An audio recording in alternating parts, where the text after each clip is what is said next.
Hello students, देखो आज हमारा जो टॉपिक है ना वो बहुत इंपॉर्टेंट टॉपिक है फ्लूइड मैकेनिक्स को लेके में। ठीक है, बहुत ज़्यादा इंपॉर्टेंट टॉपिक है ये फ्लूइड मैकेनिक्स का। ठीक है, अक्सर मतलब हमसे पूछा जाता है which is the Bernoulli's theorem और the equation, Bernoulli's equation, right. ठीक है, देखो सबसे पहले तो इस चीज़ को हमें समझना पड़ेगा कि जो फ्लूइड मैकेनिक्स होता है ना, ठीक है, उसमें डिफरेंट तरह की फोर्सेस अराइज होती हैं। लाइक एग्जांपल बायोन्सी फोर्स होती है या फिर विस्कोसिटी होती है, जो कि इंटरनल जो लेयर्स होती हैं लिक्विड के अंदर में, तो डिफरेंट लेयर जो होती हैं जब आपस में वो फ्रिक्शन करती है ना एक दूसरे को, जो फ्रिक्शन पैदा करती हैं उसमें से क्या नाम है, विस्कोसिटी अराइज होती है, जो कि डिफरेंट लिक्विड्स के डिफरेंट तरह से मैटर करती है। ठीक है, तो अगर हम वैसे स्टार्टिंग में अगर सीधा कहें ना, तो बर्नौली जो थ्योरम है वो हमें ये बताती है कि जैसे कि हम मैकेनिक्स में पढ़ते हैं ना वर्क एनर्जी थ्योरम। ठीक है, तो मैकेनिक्स में जो हम वर्क एनर्जी थ्योरम पढ़ते हैं ना, तो फ्लूइड मैकेनिक्स का जो वर्क एनर्जी थ्योरम डिस्क्राइब करता है ना, वो हमें बर्नौली थ्योरम ही करता है। So Bernoulli theorem is actually nothing but the work energy theorem in the fluid mechanics. ठीक है, तो ये बहुत इंपॉर्टेंट है conservation of mass in the liquid sense में समझने के लिए, उस चीज़ को समझने के लिए। और ये बिल्कुल जो लिक्विड का जो बेसिक प्रॉपर्टी है फ्लो का, ठीक है, उसको समझा सकती है इक्वेशन। ठीक है, तो हम स्टार्ट करते हैं सबसे पहले।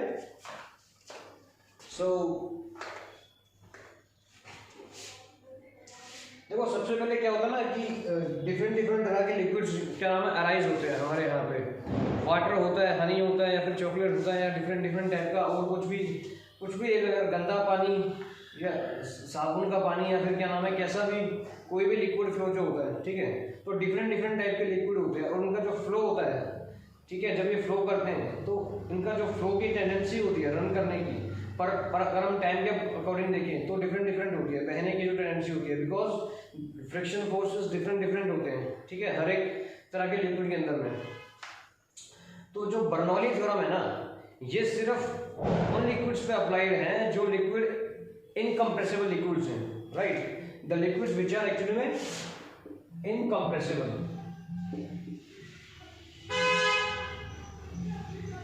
इनकम्प्रेसिबल का सेंस देखो यहाँ पे ये है कि इनकम्प्रेसिबल मतलब ये होगा कि एक्चुअली में जो उसका डेंसिटी रहेगा ना लिक्विड का हर रीजन में, वो डेंसिटी हमारा कांस्टेंट होगा, विच वाज एक्चुअली में रो, and rho here is actually is equal to the fluid mass density। ठीक है,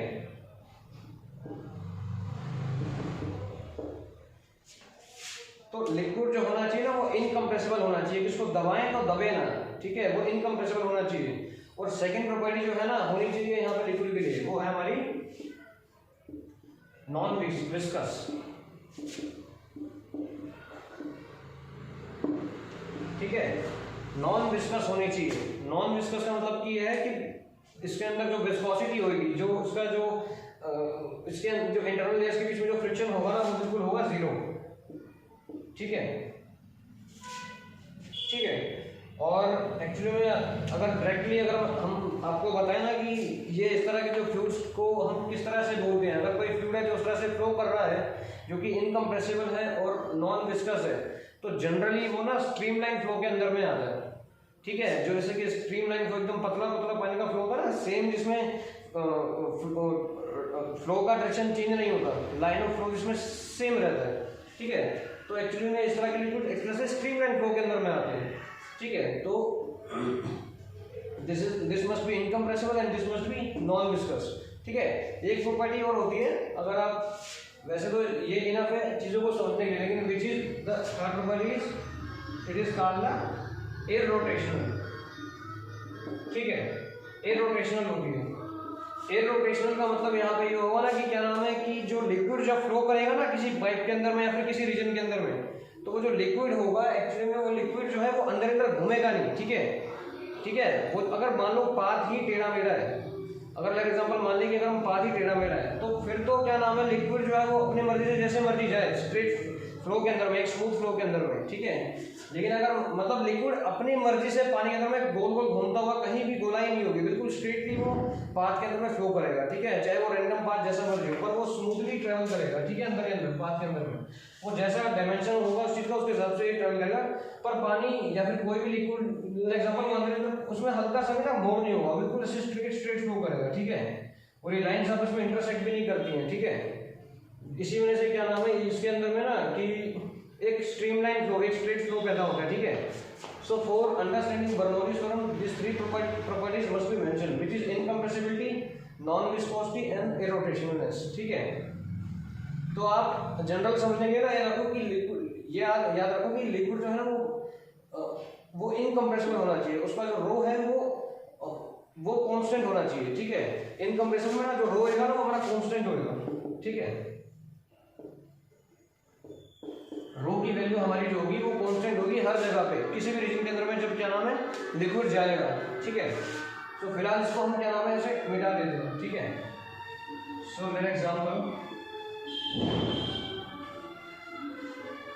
ठीक है, देखो बर्नौलीज थ्योरम को समझने के लिए सबसे पहला कॉन्सिक्वेंस है ना वो हमें एक बार समझना पड़ेगा, which is called the equation of continuity. This is the equation of continuity, ठीक है। और equation of continuity actually physics का एक ये भी बहुत इंपॉर्टेंट मैकेनिक्स है, ठीक है। ये एक्चुअली में ना कंजर्वेशन ऑफ एनर्जी और कंजर्वेशन ऑफ मास दोनों को समझाता है, ठीक है। तो यहाँ पे हम जो सॉल्व करेंगे वो कंजर्व ऑफ मास की सेंस में हमें वो चीज समझाएगा, ठीक है। So what is mean by equation of continuity, let understand this first, ठीक है। तो लेट एग्जांपल क्या नाम है कि कोई रीजन है इस तरह के में, इस तरीके में ले लेते हैं समझने के लिए, एंड ठीक है। और यहाँ पे हम एक छोटा सा एरिया यहाँ पे ले लेते हैं, कैप्चर कर लेते हैं, ठीक है। और ये जो एरिया है ना यहाँ पे इसको हम ले लेते हैं, तो यहाँ पे भी एक एरिया को हम कैप्चर कर लेते हैं, ठीक है, ठीक है। लेट एग्जांपल एज्यूम करो कि यहाँ पे कोई लिक्विड फ्लो कर रहा है, ठीक है, कोई लिक्विड फ्लो कर रहा है, ठीक है। और अकॉर्डिंग टू द इनकम्प्रेसिबिलिटी कंडीशन उसका रो जो है वो कांस्टेंट होना चाहिए, इस कंडीशन के हिसाब से वो फ्लो कर रहा है, ठीक है। क्योंकि सिर्फ इसी लिक्विड के लिए हमारी बर्नौलीज थ्योरम और इक्वेशन ऑफ कंटिन्यूटी भी काम करेगी, ठीक है। सो मान लो वो इनकम्प्रेसिबल है कोई लिक्विड, सो फॉर एग्जांपल ये यहाँ पे हमने जो लिया ना इसको हम पॉइंट ए एज्यूम कर लेते हैं, ठीक है। इस रीजन को हम पॉइंट ए के ऊपर एज्यूम कर लेते हैं, और ये जो रीजन है ना इस रीजन को हम पॉइंट बी के ऊपर, ठीक है, अंडरस्टैंड कर लेते हैं, ठीक है। सो देखो ये सो लेट एग्जांपल क्या नाम है कि यहाँ पे अगर लिक्विड फ्लो कर रहा है तो उसकी वेलोसिटी भी होगी, ठीक है, इसकी वेलोसिटी भी होगी। सो जो ये रीजन, ये बीच का रीजन है ना, इस रीजन के अंदर में लेट एग्जांपल हम इसके लिए वेलोसिटी मान लेते हैं v1, ठीक है। और ये जो एरिया कवर कर रहा है ना, नहीं देखो पहले आपने देखो लेट एग्जांपल क्या नाम है इसके अंदर में मान लो कि लेट एग्जांपल पहले इस वाले पॉइंट पे वेलोसिटी पर v1 है ना, और मान लेते हैं क्या नाम है कि एक फिक्स टाइम के अंदर में हमने मतलब कि इसका ये मतलब कि पर्टिकुलर टाइम के अंदर में ना ये लिक्विड ने इतना डिस्टेंस ट्रेवल किया है, ठीक है। तो ये डिस्टेंस इसके बराबर में होगा, फॉर एग्जांपल अगर वेलोसिटी v1 है तो v1 और फॉर एग्जांपल अगर जितने टाइम में किया है उसको मल्टीप्लाई कर देंगे तो हमें ये डिस्टेंस मिल जाएगा, है ना। तो v1 multiply for example distance time हम ले लेते हैं यहाँ पे हम डेल्टा t, ठीक है। और डेल्टा t जो है हमारा वो टाइम है जिसके अंदर में लिक्विड जो है वो पास कर रहा है इस एरिया को, ठीक है। So it is the time in which the areas are captured, ठीक है, फॉर अ सिंगल। तो लेट एग्जांपल कोई लिक्विड यहाँ पे ट्रेवल कर रहा है तो क्या नाम है इस रीजन के लिए लेट एग्जांपल यहाँ पे वेलोसिटी a है पॉइंट a पे, अगर तो इस स्मॉल एरिया के लिए जब उसको वो पार करेगा तो लेट एग्जांपल वहाँ पे वेलोसिटी v1 है और डेल्टा t टाइम के अंदर में वो इस रीजन को पार कर रहा है, ठीक है। और इस रीजन का हम एरिया ना वो मान लेते हैं हम लेट एग्जांपल a1, ठीक है। अब इसी तरह से यहाँ पे सेकंड रीजन होगा, ठीक है। तो इस रीजन का हम वेलोसिटी मान लेते हैं v2, और हम दोबारा यही मानेंगे, हम टाइम को सेम रखेंगे कि हम उसी ही टाइम में जितना टाइम हमें इसमें पार करने में लगा था तो अगर वही टाइम में इसको मल्टीप्लाई करेंगे ना तो ये एक एरिया को कैप्चर करेगा, है ना। तो for example multiply v2 by the time delta t, ठीक है, फॉर दिस रीजन, ठीक है। अब देखो यहाँ पे एक बात समझने वाली है कि ये जो एरिया की लेयर है ये तो पतली है ना, ये तो छोटी लेयर है, लेकिन ये जो एरिया की लेयर है यहाँ पे थोड़ी सी वाइड है, ठीक है। देखो इसका सिंपल रीजन है कि क्या नाम है, जो लिक्विड है ना वो इनकम्प्रेसिबल है, और यहाँ पे जो एरिया की जो वाइडनेस है ना कंपेरेटिवली आगे से वो थोड़ी ज़्यादा है। तो जब इतने रीजन में जो डेल्टा टी में वेलोसिटी होगी ना, तो वो वेलोसिटी जो होगी वो इस वाले एरिया की होगी, ठीक है। जब ये आगे जाकर ये एरिया जो है छोटा हो चुका है, जब छोटा हो जाएगा ना यहाँ पे थोड़ी सी वेलोसिटी चेंज करेगी, ठीक है। और सिंपल दिख रहा है यहाँ से कि अगर लिक्विड इस तरह से जाएगा तो वेलोसिटी यहाँ अगर कोई वेलोसिटी है तो आगे अगर वो एरिया भी, क्योंकि एरिया कम हो जाएगा तो उसकी वेलोसिटी थोड़ी सी फास्ट हो जाएगी, ठीक है। तो इसमें से यहाँ पे वेलोसिटी में चेंज कर रहा है, जिसमें से हम v2 लिख रहे हैं क्योंकि एरिया यहाँ पे छोटा हो गया, ठीक है। तो इसमें से जो रीजन होगा ना वो डेल्टा टी के लिए थोड़ा सा बड़ा आ जाएगा, क्योंकि यहाँ पे एरिया थोड़ा छोटा हो गया है।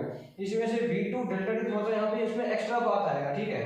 और ये जो एरिया है अंदर में ना b, इसको हम बोल रहे हैं एग्जाम्पल में a2, ठीक है। तो इक्वेशन ऑफ कंटिन्यूटी एक्चुअली में क्या बोलती है ना, इक्वेशन ऑफ कंटिन्यूटी ये बोलती है कि for a constant rho liquid flowing liquid, for a constant rho flowing liquid in the case of or either in the case of incompressible liquid, इसका जो प्रोडक्ट होगा ना एरिया का इसके साथ में a1 v1 डेल्टा t, ठीक है, that must to be equal to the a2 v2 delta t, ठीक है, राइट, ठीक है ना। देखो डेल्टा टी जो है दोनों के अंदर में, डेल्टा टी दोनों के अंदर में सेम टू सेम है, डेल्टा टी जो है वो दोनों के अंदर में सेम टू सेम है बिल्कुल ही, ठीक है। वो बस इसी वजह से ये रीजन वाइड आ रहा है क्योंकि यहाँ का जो एरिया है वो थोड़ा छोटा है कंपेरेटिवली, उसका जो क्रॉस सेक्शन है वो थोड़ा सा ज्यादा है, तो वो थोड़ा सा ज्यादा वाटर लेके चलेगा ना अपने साथ में और इतने टाइम लेवल में, और यहाँ पे थोड़ा एरिया जो है कम है तो उसको ऑल ओवर तो वो चीज कवर करनी पड़ेगी ना, डेल्टा टेन में वो एरिया तो कवर करना पड़ेगा ना, इसका जो ऑल ओवर अंदर का मैग्नीट्यूड होगा वो उसके बराबर तो करना ही पड़ेगा ना इसको। इसमें से वो रीजन कम है तो उसमें से वो थोड़ा सा चौड़ा हो जाएगा, है ना। तो ऑल ओवर क्योंकि क्या नाम है मास तो कंजर्व है और रो हमारा जो है वो कांस्टेंट है, तो लिक्विड कहीं जा नहीं सकता, वो ना वो कंप्रेस होगा, तो लिक्विड को यहाँ पे अपनी जगह बनानी पड़ेगी, है ना। तो इसका मतलब डेल्टा टी हमारे दोनों के अंदर में सेम है, तो एरिया में फर्क आ चुका है और वेलोसिटी हमारी डिफरेंट है, ठीक है। तो देखो यहाँ से अगर हम डेल्टा टी से डेल्टा टी कैंसिल करते तो क्या बचेगा, which is must be a1 v1 is equal to a2 v2, right? So a1 v1 must be equal to a2 v2, ठीक है, ठीक है। This equation is called the equation of continuity. It is called the equation of continuity. Equation of continuity. Okay. So area multiply by velocity of the first region must be equal to the area of second multiply में ना velocity of second। और generally अगर हम वे में कहेंगे ना तो फिर इसका मतलब ये है, देखो एरिया ऑफ फर्स्ट मल्टीप्लाई में velocity of first must be equal to area of second multiply में वेलोसिटी ऑफ सेकंड। और जनरल में क्या बोलेंगे कि जो एरिया इनटू वेलोसिटी है वो हमारा कांस्टेंट है, ठीक है। तो इसका मतलब यही है इक्वेशन ऑफ कंटिन्यूटी। और ये जो फॉर्मूला है ना ये एक्चुअली में conservation of mass in the fluid dynamics को समझाता है। ये जो फॉर्मूला है एरिया इनटू वेलोसिटी, ये कंजर्वेशन ऑफ मास को समझाता है कि मास हमारा कंजर्व रहेगा, मास कहीं नहीं जाएगा, ठीक है। सो आप इस वाले रिजल्ट को एक बार याद रखिए, ठीक है, कहीं पे हो सकता है उसको नोट कर लीजिए, ठीक है। ओके ओके ठीक है। देखो अब आते हैं बर्नौलीज थ्योरम पे डायरेक्टली। बर्नौलीज थ्योरम क्या होती है, देखो सेम कंडीशन के लिए ना, सेम कंडीशन के लिए क्या नाम है, फॉर एग्जांपल ये जो पॉइंट है यहाँ पे इसको फॉर एग्जांपल आप ए ले लो, ठीक है, और ये जो उसका दूसरा पॉइंट है इसको आप ले लो ए प्राइम, ठीक है। सिमिलरली यहाँ पे इस पॉइंट को क्या नाम है, आप इस बार इस वाले पॉइंट को आप ले लो बी, इस वाले पॉइंट को, इस वाले पॉइंट को क्या लेंगे आप बी प्राइम, ठीक है। तो दिस इज बस थोड़ा सा हमने इस तरह से इसको चेंज किया और बाकी जो इसके अंदर भी जो वेलोसिटी वो मल्टीप्लाई में डेल्टा टी इस तरह से आएगा, ठीक है। तो v1 मल्टीप्लाई में डेल्टा टी वही प्रीवियस वाला हमने कर लिया और इसमें v2 मल्टीप्लाई में डेल्टा टी, ठीक है। अब देखो बर्नौलीज थ्योरम में हमें करना क्या है ना, बर्नौलीज थ्योरम मैंने स्टार्टिंग में बताया था आपको कि वो वर्क एनर्जी थ्योरम है फ्लूइड मैकेनिक्स के अंदर में। तो वर्क एनर्जी थ्योरम ये बोलती है कि the change in kinetic energy the change in kinetic energy must be equal to the net work done of the system. So or generally half m v final velocity का square minus में half m v initial velocity का square must be equal to में net work done या फिर w net. ठीक है, तो हमें क्या नाम है ना, इसको सॉल्व, इस वाले फॉर्मूले को सॉल्व करना है. इस हमें वर्क एनर्जी थ्योरम को ना हमें इस सिस्टम के लिए सॉल्व करना है, इसको समझने के लिए बर्नौली इक्वेशन में. ठीक है, तो अगर इसको हम सॉल्व करते हैं हमारे पास में बर्नौली थ्योरम आ जाएगी, बर्नौली इक्वेशन हमारे पास में आ जाएगी. ठीक है,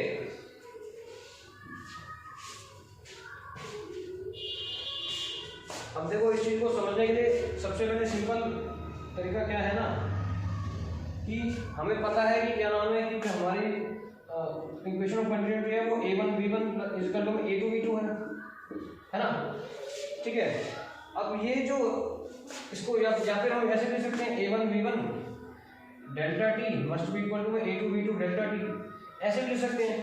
ठीक है, लेकिन अब देखो अगर इसके आप डायमेंशन चेक करोगे ना तो a1 मल्टीप्लाई में v1 डेल्टा t या फिर a2 मल्टीप्लाई में v2 डेल्टा t, तो v2 डेल्टा t ना एक तरह से लेंथ को दर्शा रहा है. ठीक है ना, एक तरह की ये लेंथ ही है ना, यहाँ पे ये लेंथ ही तो है इसके बीच में जो इसको दर्शा रहा है. v2t क्या है या v1t क्या है, v1t या v2t क्या है, ये लेंथ ही तो है, होती है ना, इसका डायमेंशन लेंथ का ही होता है. तो एक तरह से लेंथ को दर्शा रहा है, तो एक तरह से क्या हो रहा है, एरिया मल्टीप्लाई में लेंथ हो रहा है. ठीक है, इसका मतलब ये है कि एक तरह का वॉल्यूम कंजर्व्ड है ना.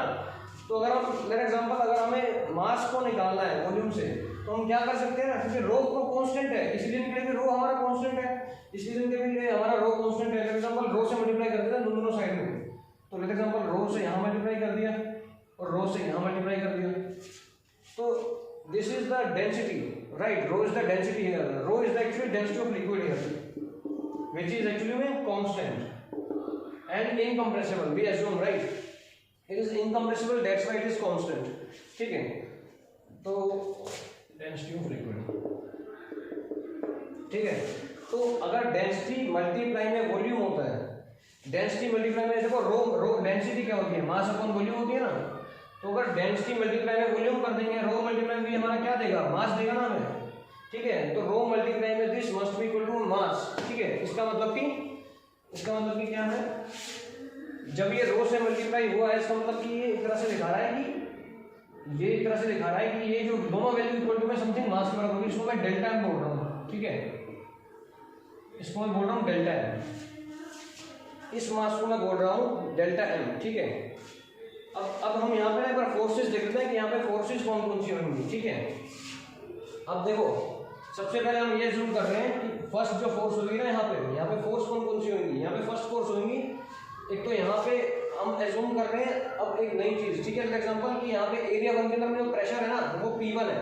फॉर एग्जांपल A1 के साथ मैं P1 लिख देता हूँ साइड में, और यहाँ एरिया 2 के अंदर जो प्रेशर है ना पानी का वो P2 है. ठीक है, और लेट एग्जांपल कि जो फोर्स की डायरेक्शन है ना एरिया 1 के अंदर में वो हमारी इस तरफ में लग रही है. ठीक है, दिस इज F1, और जो फोर्स की डायरेक्शन है ना एरिया P2 के अंदर में वो हमारी जो है वो इस तरफ है. ठीक है, या फिर हम पूरा यहाँ से बाहर से ले लेते हैं तो विच एक्चुअली F2. ठीक है, तो अब हम चेक करते हैं टोटल फोर्सेस, क्योंकि देखो फोर्सेस हम क्यों निकाल रहे हैं, क्योंकि हमें एनुअल वर्क डन निकालना है, हमें जो है वो हम वर्क एनर्जी थ्योरम को सॉल्व करना है. तो वर्क डन निकालने के लिए हमें फोर्स मल्टीप्लाई में डिस्प्लेसमेंट जैसा कुछ करना होगा ना, तो उसका मतलब ये कि हमें सारी फोर्सेस पहले कैलकुलेट करनी पड़ेंगी ताकि हम वर्क डन निकाल सकें. ठीक है, तो फोर्सेस कौन कौन सी, एक तो F1 हो गई फोर्स. ठीक है, जिसकी डायरेक्शन इस तरफ में, फॉर एग्जांपल इसको मैं अगर पॉजिटिव डायरेक्शन लूंगा. ठीक है, अभी फॉर एग्जांपल इसको मैं पॉजिटिव कंसीडर करूंगा डायरेक्शन को कि पॉजिटिव फ्लो कोशिश करूंगा. सो F1 जो है वो फोर्स जो है इस तरफ है ऑन लेफ्ट लेट एग्जांपल, और F2 हमारी फोर्स होगी वो किस तरफ होगी हमारी, ऑन राइट. ठीक है, ये मतलब कि लेफ्ट से लग रही है वो फोर्स राइट से लग रही है, तो ऑन राइट लेट एग्जांपल. ठीक है, और कौन से फोर्स होगी हमारे पास में, ग्रेविटेशन फोर्स होगी. अगर ये पानी जो है ये कहीं ना कहीं तो होगा ना अर्थ के ऊपर में, किसी न किसी रीजन के अंदर अर्थ के ऊपर में कितना होगा. ठीक है, ग्रेविटी यहाँ पे होगी. ठीक है, तो यहाँ पे और फोर्स कौन सी होगी, फॉर एग्जांपल डेल्टा है, उसका मास है हर जगह, क्योंकि मास भी हमारा कंजर्व आ रहा है इसकी वजह से, है ना, मास कंजर्व है ना, तो वो कितनी होगी फोर्स हमारी डेल्टा एम जी होगी दोनों रीजन के लिए. डेल्टा एम जी, ठीक है। और चौथी फोर्स कौन सी होगी हमारी एक्चुअली में, which is called an also, जो कि होगी contact force. Contact forces of liquid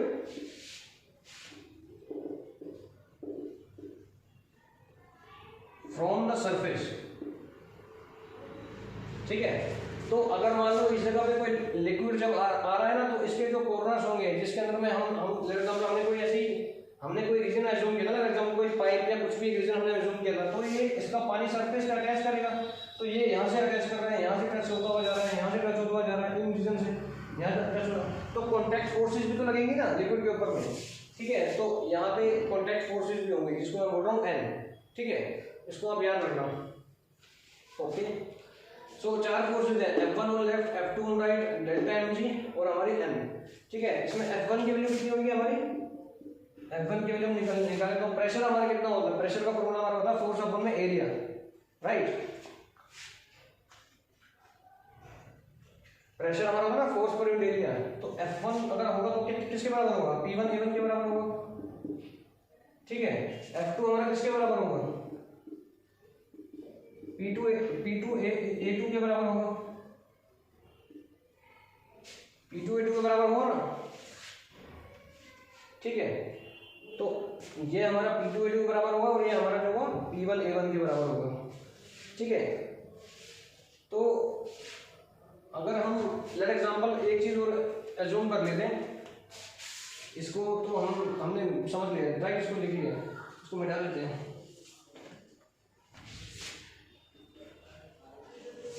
ठीक है, लेट एग्जांपल कि एक मैं रेफरेंस फ्रेम ले रहा हूँ यहाँ पे, ठीक है। रेफरेंस फ्रेम मतलब क्या होता है, चूजन फ्रेम। मैंने कोई जगह चूज कर ली, लेट एग्जांपल अगर ये बोर्ड ऊपर है तो नीचे जमीन है, तो मैं जमीन को अगर मैं एक फ्रेम चूज कर लूँ कि मैं अगर जमीन से हाइट निकालूँ बोर्ड की, तो मैंने चूज किया है, ठीक है। तो जब चूजेबल फ्रेम जो होता है, जो कि हम अपनी कंफर्टेबल के हिसाब से कुछ भी चूज करते हैं, that is called the reference frame. तो लेट एग्जांपल ग्राउंड है, तो मैंने ग्राउंड को चूज कर लिया है, which is our reference frame,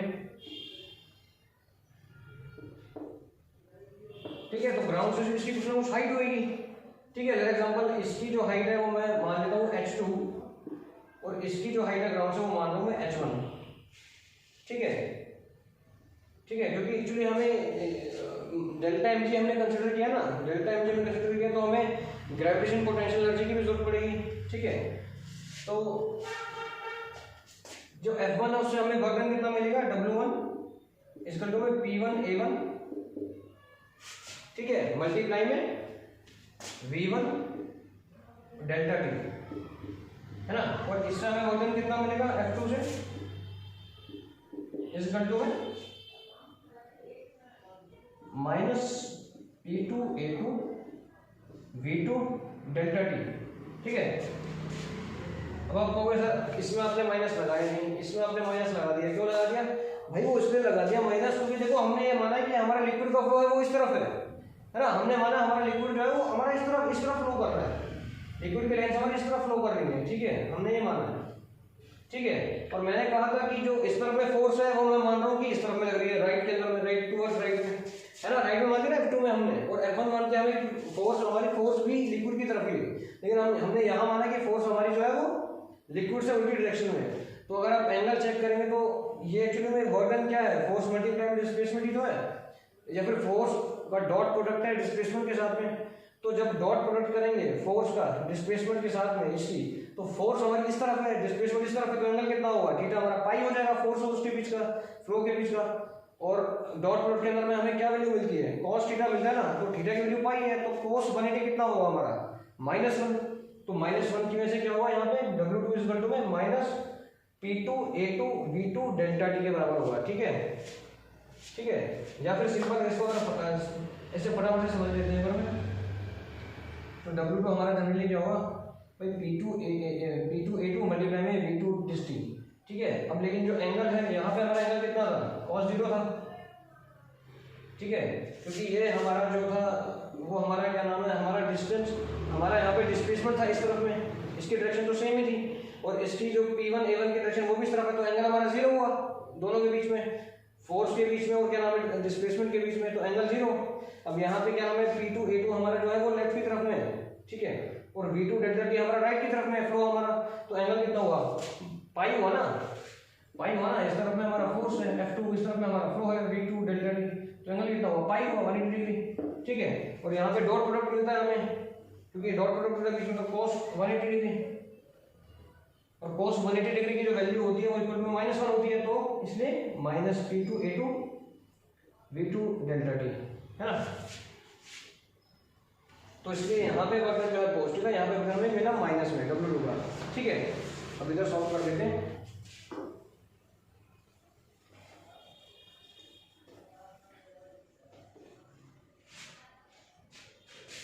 देखो अब यहाँ पे एक थर्ड वर्क हमें और मिलेगा which is because of this Heights, ठीक है। अब हमारे यहाँ दोनों रीजन के अंदर में जो मास है वो सेम है, हमने चेक किया था अभी जब हमने रो मल्टीप्लाई में A1 V1 मल्टीप्लाई में डेल्टा टी, तो मास तो हमारा सेम था दोनों के केस में, मास कंजर्व था हमारा। तो इसका मतलब ये है कि जो दोनों तरफ में हमारी ग्रेविटेशन फोर्स होगी वो तो डेल्टा mg रहेगी, ठीक है। लेकिन हाइट डिफरेंट है, इस वजह से क्या नाम है, ग्रेविटेशनल पोटेंशियल एनर्जी भी बनेगी। और ग्रेविटेशनल पोटेंशियल एनर्जी हमारी क्या होती है, mgh होती है ना हमारी। पोटेंशियल एनर्जी हमारी क्या होती है ग्रेविटेशन में, mgh होती है, ठीक है। और जो वर्क डन हमारा होता है ना, वर्क डन जो होता है वो हमारा वो होता है negative of change in potential energy, है ना, पोटेंशियल एनर्जी। तो नेगेटिव होगा चेंज इन पोटेंशियल एनर्जी का वर्क डन, ठीक है ना। हमें ये तो पता है ना ये चीज, तो हमें कि वर्क डन जो होता है वो negative of change of potential energy के बराबर होता है, राइट। तो फिर हम क्या करेंगे, हम इस चेंज इन पोटेंशियल एनर्जी को निकालेंगे और फिर उसमें नेगेटिव साइन इंसर्ट कर देंगे, ठीक है। So let assume this regions first of all in region A prime B और B prime, A prime B और B प्राइम, ठीक है। यहाँ पे हम पहले क्या नाम है अपना वो इस पॉइंट को लेंगे A प्राइम B प्राइम को, और इसको हम माइनस करेंगे, इसका जो वर्क होगा ना ग्रेविटेशन पोटेंशियल एनर्जी का, इस रीजन में जो वर्क आएगा उसको माइनस करेंगे हम रीजन A प्राइम और B, ठीक है। तो ये रीजन माइनस में हम ये रीजन यहाँ से माइनस करेंगे, ठीक है, जिसमें से हमारे पास में change in gravitation potential energy आएगा।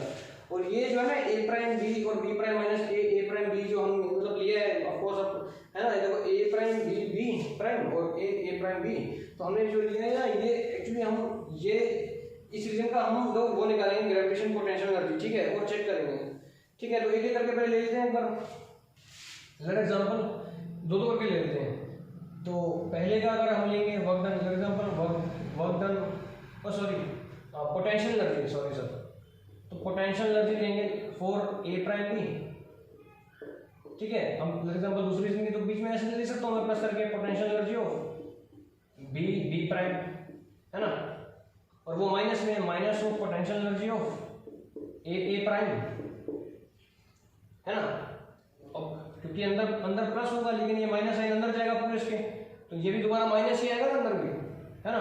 जैसे मान लो ये यहाँ पे माइनस है तो अंदर मैं वैसे प्लस करता था, इसको खोलता था, लेकिन जब ये माइनस मल्टीप्लाई होगा तो उसको प्लस को माइनस कर देगा, तो डायरेक्टली मैं कर सकता हूँ ना, यहाँ पे माइनस करके मैं यहाँ पे माइनस, है ना। तो फिर पोटेंशियल एनर्जी ऑफ लिख सकता हूँ A प्राइम B, ठीक है।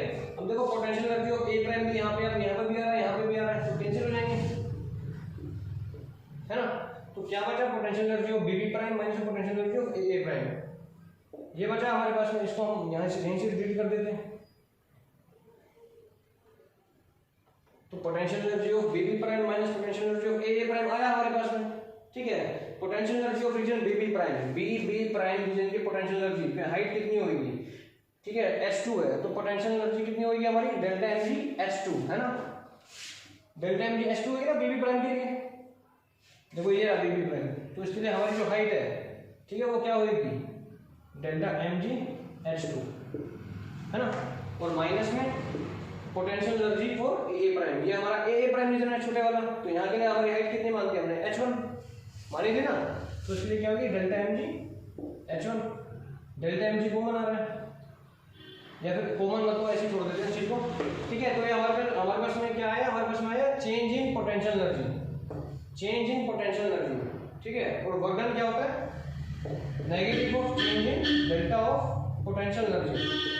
ये हमारे पास डेल्टा ऑफ पोटेंशियल एनर्जी है ना, तो वर्क हमारा negative of delta of potential energy होगा। तो अगर यहाँ पर वैल्यू पुट कर देंगे इसकी, नेगेटिव ऑफ दिस करना है, तो negative of delta mgh2 minus delta mgh1, ठीक है। नेगेटिव अंदर जाएंगे कितना हो जाएगा, delta mgh1 minus delta mgh2, है ना। तो ये हमारे पास आ गया work done for the gravitation potential energy, right. तो इसको मैं बोल रहा हूँ एग्जांपल W3, ठीक है। तो हमारे पास में 1, 2 और 3 वर्क डन आ चुके हैं, ठीक है। ये वर्क डन जो है वो प्रेशर की वजह से जनरेट हुआ है, ये वर्क डन हमारा जो है वो ग्रेविटेशन पोटेंशियल एनर्जी की वजह से जनरेट हुआ है, ठीक है, ठीक है। अब हमने बात की थी और फोर्सेस की, हमने एक फोर्स के बारे में और बात की थी विच वाज एक्चुअली में द नॉर्मल, और क्या नाम है, कॉन्टैक्ट फोर्स बोलते हैं नॉर्मली, यहाँ पे आप कॉन्टैक्ट फोर्स से समझो, कॉन्टैक्ट फोर्स से समझी थी, ठीक है हमने, ठीक है। कॉन्टैक्ट फोर्सेस भी है किनारे पे। अब प्रॉब्लम इसमें ये है ना कि जो नॉर्मल फोर्सेज है ना वो सरफेस पे टच कर रही है, ठीक है। तो उनकी डायरेक्शन या तो इस तरफ में होगी या फिर इस तरफ में होगी, ठीक है। या तो इस तरफ से लग रही होगी इस सरफेस, या फिर इस तरफ में लग रही होगी, लिक्विड लगा रहा होगा, और फ्लो की डायरेक्शन हमारी इस तरफ है, ठीक है। तो वर्क डन अगर हम करें, फॉर एग्जांपल n फोर्स है यहाँ पे या यहाँ पे ले लें, यहाँ पे भी इस तरफ में या फिर इस तरफ में, इस तरफ में या फिर क्या नाम है इस तरफ में ले लें। तो फॉर एग्जांपल ये कोई भी फोर्स, फॉर एग्जांपल हम n ले लेते हैं कॉन्टैक्ट फोर्स को, जब हमने n माना था, उसका डॉट प्रोडक्ट करेंगे जब हम स्ट्रीमलाइन फ्लो के साथ में। तो फ्लो मैंने कहा था ना वो इरोटेशनल है, वो तो एक कांस्टेंट है अपनी डायरेक्शन के अंदर। तो यहाँ पे, तो अगर यहाँ पे फोर्स अगर इस तरफ है तो जस्ट नीचे आके देखेंगे, अगर हम फॉर एग्जांपल यहाँ पे फोर्स निकाल रहे हैं, इसलिए जस्ट हम नीचे आके चेक करेंगे फ्लो की डायरेक्शन, तो स्ट्रेट लाइन आएगी ना बिल्कुल ही, क्योंकि हमने कहा था कि हमारा जो फ्लो है वो स्ट्रीमलाइन फ्लो है, ठीक है, इनकम्प्रेसिबल है। जो हमारा फ्लो है वो बिल्कुल स्ट्रीमलाइन है, स्ट्रेट है, इरोटेशनल है, हमने कहा था, है ना। तो जिसमें से क्या हुआ ना, इसके एन डॉट जब वो फ्लो की डायरेक्शन से करेंगे ना, फॉर एग्जांपल उसका फ्लो की डायरेक्शन क्या है, v2 डेल्टा टी है, वहां पे इस वाले रीजन के लिए डेल्टा टी, ठीक है।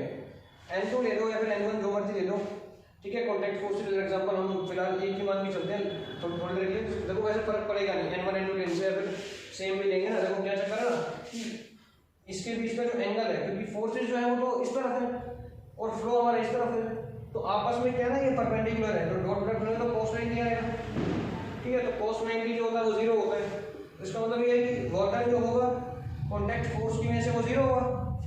अब ये कॉन्टैक्ट फोर्स की वैल्यू n1 हो n2 हो चेंज भी करती है तो भी कोई फर्क नहीं पड़ता, क्योंकि कॉन्टैक्ट फोर्सेज जो है वो फ्लो के परपेंडिकुलर है, ठीक है। और परपेंडिकुलर की वजह से हमारा जो डॉट प्रोडक्ट है cos 90 वो 0 हो रहा है, तो इसकी वजह से कॉन्टैक्ट फोर्सेज की वजह से वर्क डन नहीं होगा, ठीक है।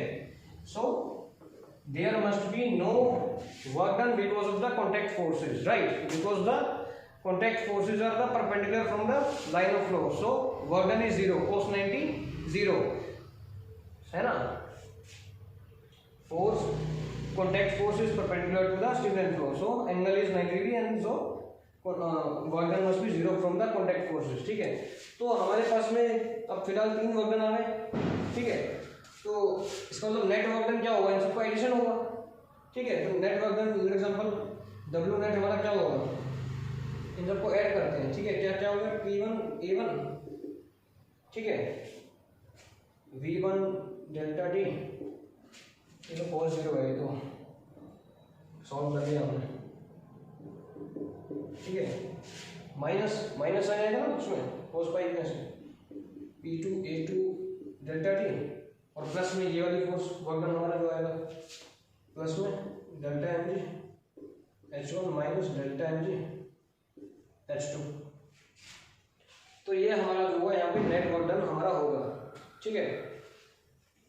सो अब क्या, अब हमने ये पढ़ा था ना कि क्या नाम है कि हम ये बर्नौली थ्योरम एक्चुअली में है क्या, बर्नौली थ्योरम जो है वो हमें वर्क एनर्जी थ्योरम निकालनी है।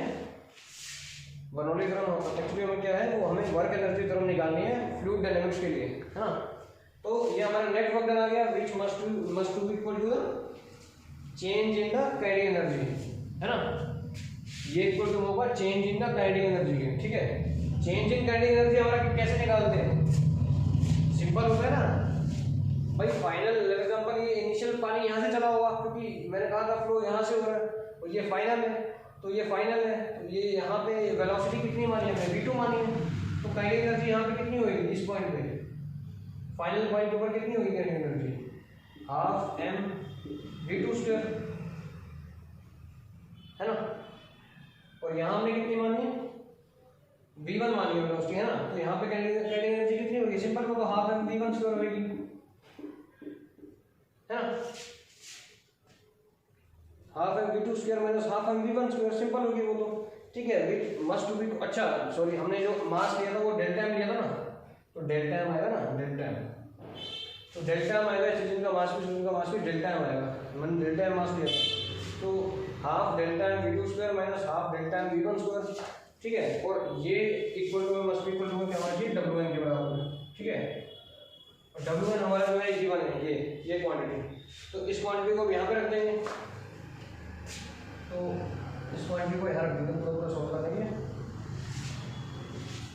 इस क्वांटिटी को यहाँ रखना है हमें, बस उठा के यहाँ पे, तो P1 A1 V1 delta T, ठीक है, और minus P2 A2 V2 delta T plus MGH1 minus delta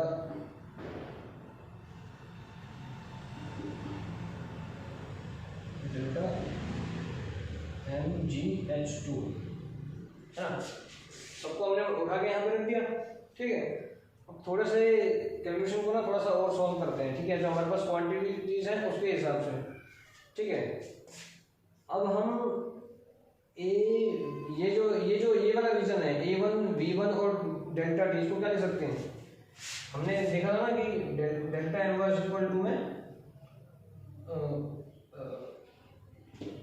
A1 V1 और डेल्टा T मल्टीप्लाई में रो, है ना, हमने पढ़ा था पीछे में, और इक्वल टू में A2 V2 डेल्टा T रो, ठीक है। तो डेल्टा एम जो है वो इसके बराबर है, इन दोनों के बराबर है, और अगर मैं रो को कॉमन डिवाइड कर दूं पूरी इक्वेशन में तो क्या होगा, डेल्टा एम बाय रो, तो A1 V1 delta T equal to में है ना, बीच में इक्वल टू में है ना, ये दोनों इक्वल है ना हमारे इक्वेशन ऑफ कंटिन्यूटी के हिसाब से। तो डेल्टा एम बाय रो जो है वो A1 V1 डेल्टा T और A2 V2 डेल्टा T के बराबर हो जाएगी, ठीक है। तो डेल्टा एम बाय रो की वैल्यू उठा के हम पुट कर देते हैं, ठीक है। तो A1 V1 डेल्टा T की जगह यहाँ पे डेल्टा एम बाय रो, ठीक है, और यहाँ पे भी A2 V2 डेल्टा T की जगह डेल्टा एम बाय रो, है ना। तो इसको हमने यहाँ पुट कर दिया। अब इक्वेशन को सबको एक तरफ में कर लेते हैं, इसको वहां ले जाते हैं, इसको वहां ले जाते हैं, तो फिर half m v square V2 square plus में V2,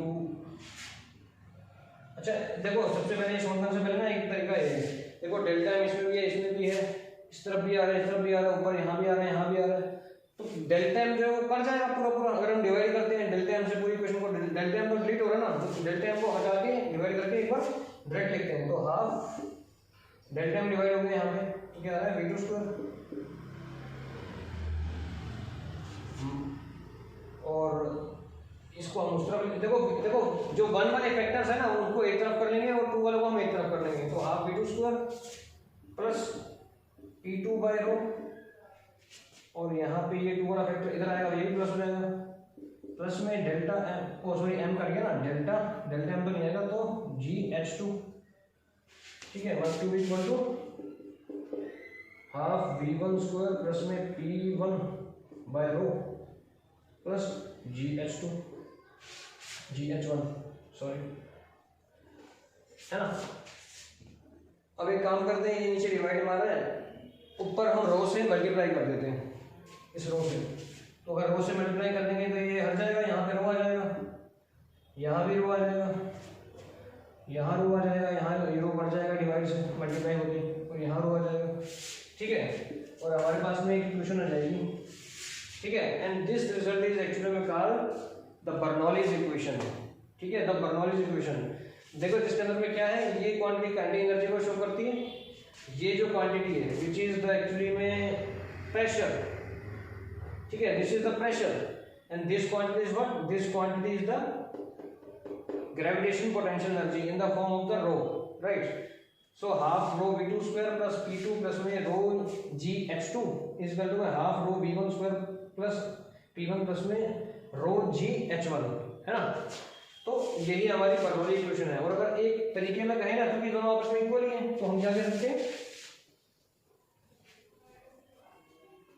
एक वे में अगर हम सिंपल h1 सबको अगर हम कांस्टेंट मान सेम मान लेते हैं तो फिर half rho v p rho gh must be equal to में कांस्टेंट हो सकते हैं। तो half rho v square plus में p प्रेशर प्लस में rho, this is the rho gh must be equal to में कांस्टेंट, ठीक है। This is called the finally Bernoulli's equation, ठीक है।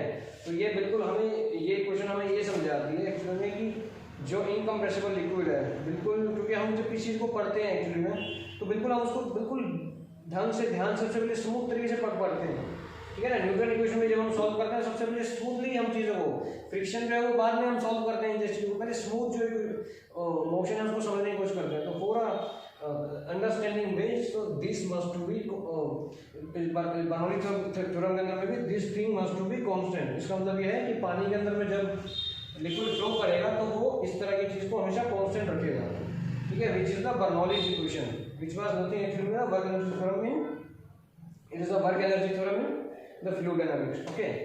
So this is called the Bernoulli's equation. Thank you so much.